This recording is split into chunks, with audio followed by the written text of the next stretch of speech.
د مشران شته دي. شیخ ادریس صاحب دی، الله دې ژوندی لري، او مفتی عبدالله شاه صاحب دی، پیر مختار الدین صاحب دی. نو مشرانو سره مشران خوند کوي. د مشران شته دي. شیخ ادریس صاحب دی، الله دې ژوندی لري، او مفتی عبدالله شاه صاحب دی، پیر مختار الدین صاحب دی. نو مشرانو سره مشران خوند کوي. او کچرې د کشر خبرې کوي لکه چې دا دی چې د دنیا یې پیژني، نو زمونږ کشرانو ورته بار بار ویلي دي او بار بار ورسره خبره یې کړې ده. مفتی حفیظ الله صاحب دی او مفتی واجد صاحب دی، مفتی خیر الله صاحب دی، مفتی عبدالوکیل صاحب دی. نو چې کم یو سره کینی، کشر به کشر سره کینی. او بله خبره دا ده چې ناستا په مناظره کې د دې دپاره کیږي چې دا نوي معلومه چې کم یو په حقه دی او کم یو باطله دی. په دې خبره باندې لږ ښه ځان پوی کې، او دی عجیز دیم پې ځان پوی کې کیدای شي دی تر اوسه پورې په دې خبره پوی نه وي. وعلیکم السلام ورحمۃ اللہ وبرکاتہ. هغې ته وایي صحیح ده، انشاءالله کې به نو خو طریقه کار به دا وي، یو به مناظر، یعنې دې طرف نه زه مناظر، هغه طرف نه مفتی منیر مناظر. دوه معاونین دي، هغه ځان سره کېني، دوه به ځان سره کېنو، به زیاتي نه، درې هغوی درې مونږ شو. دې سره به یو کیمرامین شي د دواړه طرفونو نه جدا. او موضوع خو مخکې نه مقرر شي. زمونږ د منځ کې یوه موضوع د تراویحو فی الحال روانه ده. یوه موضوع چونکې دی د هر څه نه انکار کې، 1400 کاله دین نه، راویانو، محدثینو، فقهاو نه، د دې وجې نه زمونږ موضوع به دا وي مفتی منیر شاکر چې دی هغه د اسلام نه وتېری، خارج شوی دی، مرتد دی. نو زه به د په کفر ثابتوم انشاءالله العزیز، دی د هغې نفي وکړي. د فقهاو په اصولو باندې، د محدثینو، د مسلمانانو په اصولو باندې بس د کافر ثابتوم. موضوع به دا وي. یو دویم نمبر د تراویح موضوع اوس تیزه چلیږي، دویمه موضوع به هغه وي. نو که دی په دې تیار وي ټیک ده، ورځ دې له ده نه واخلي، مبادیاتو مجلس به ترې وباسو. بس دغه شرایط شو، دواړه طرف نه درې مونږ مناظرین، درې یعنې زه یو مناظر، دوه ورسره معاون چې کتابونه ورسره راخلي. ځکه په یاد وکړه دې خبرې کې به زه نه منم، که زه کوم دی به نه مني خبره په کتابونو، نو دوه معاونین به کم از کم پکار وي. او مقصد د مناظرې چې عوام یې وګورو، نو میډیا به پکې یو کس د دواړو طرف نه کیمرامین شي. او موضوعات درته ما مقرر کړل همدغه دي، کم از کم 4-5 ورځې مخکې ووایي که دی تیار وي. زه به خپل کتابونه تیار وکړم، دی خپل د امن ماحول کې د زیدي مقرر کړي، انشاءالله العزیز کې به نو بالکل صحیح ده. السلام علیکم ورحمت الله وبرکاته.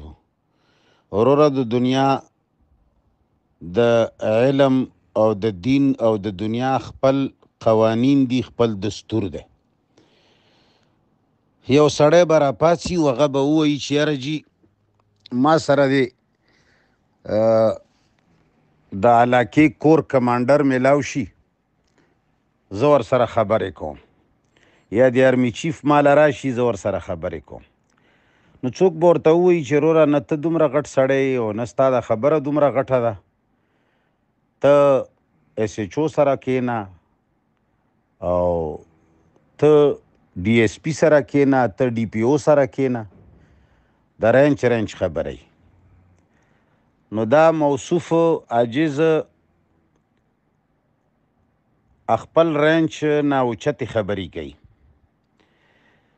دې موصوف ته داسې ووایه چې که چېرې ته رښتیا حق او باطل معلومول غواړې، نو چې ته مشرانو ته لاس اچوې، مشران به دې کېنوي. نو که دا ما سره خبرې کول غواړي، د ده مشران شته دي. شیخ ادریس صاحب دی، الله دې ژوندی لري، او مفتی عبدالله شاه صاحب دی، پیر مختار الدین صاحب دی. نو مشرانو سره مشران خوند کوي. او که چېرې د کشر خبرې کوي لکه چې دا دی چې د دنیا یې پیژني، نو زمونږ کشرانو ورته بار بار ویلي دي او بار بار ورسره خبره یې کړې ده. مفتی حفیظ الله صاحب دی او مفتی واجد صاحب دی، مفتی خیر الله صاحب دی، مفتی عبدالوکیل صاحب دی. نو چې کم یو سره کینی، کشر به کشر سره کینی. او بله خبره دا ده چې ناسته په مناظره کې د دې دپاره کیږي چې دا نوي معلومه چې کم یو په حقه دی او کم یو باطله دی. په دې خبره باندې لږ ښه ځان پوی کې او دی عجیز دیم پې ځان پوی کې کیدای شي دی تر اوسه پورې په دې خبره پوی نه وي. هلک دی جذباتي دی. دا قانون دی چې مناظرې خلق دې دپاره کوي چې شک کې وي خلک چې یاره دا سړی په حقه دی او که هغه په حقه دی. یاره چې دی به ټیک وایي که هغه به ټیک وایي. دې دپاره مناظرې کیږي.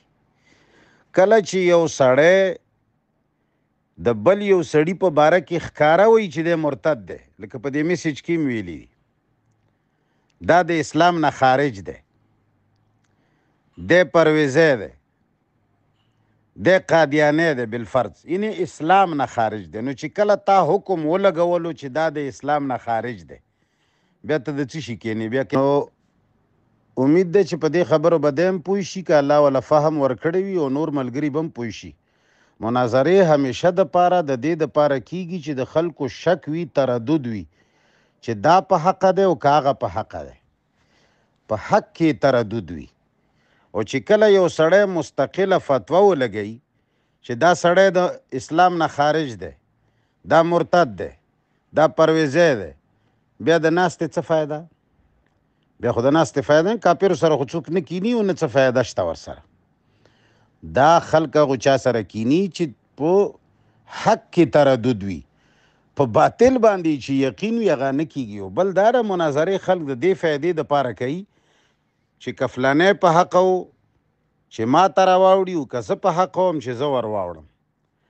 دې ماشوم ته ووایه چې تا تر اوسه پورې 10-12 یا زیاتې کمې مناظرې وکړې، تا چا سره ومنله چې یاره دا ستا خبره حقه ده، به زه در واوښتم؟ او تا سره چا ومنله چې یاره زه ته په حقه یې زه در راوړم؟ نو داسې خلکو سره څوک مناظرې نه کوي چې هغه مخکې نه ووایي چې پلانی کافر دی، پلانی مرتد دی. بس چې کله تا هغه مرتد کو بیا قلار کښېنه، بیا د جهاد کوشش کوه. کله دې چې په سړي باندې د مرتد فتوا ولګوله، بیا هغې نه وروستو درجه د جهاد راځي. مناظره هله کیږي چې ته ووایې چې دا ډېر ښه مسلمان دی، ډېر ښه سړی دی، ټیک سړی دی، خو خطا شوی دی، په ځینو خبرو پوه نه دی، ما سره د مناظره وکړي چې زه یې پوه کړم. چې ته وایې چې دی کافر دی، نو بیا د سره څه لکیني؟ خو بس ټوپک راواله، بیا جهاد ورسره وکړه. الله دې ده ته او د ده ملګرو ته فهم نصیب کړي.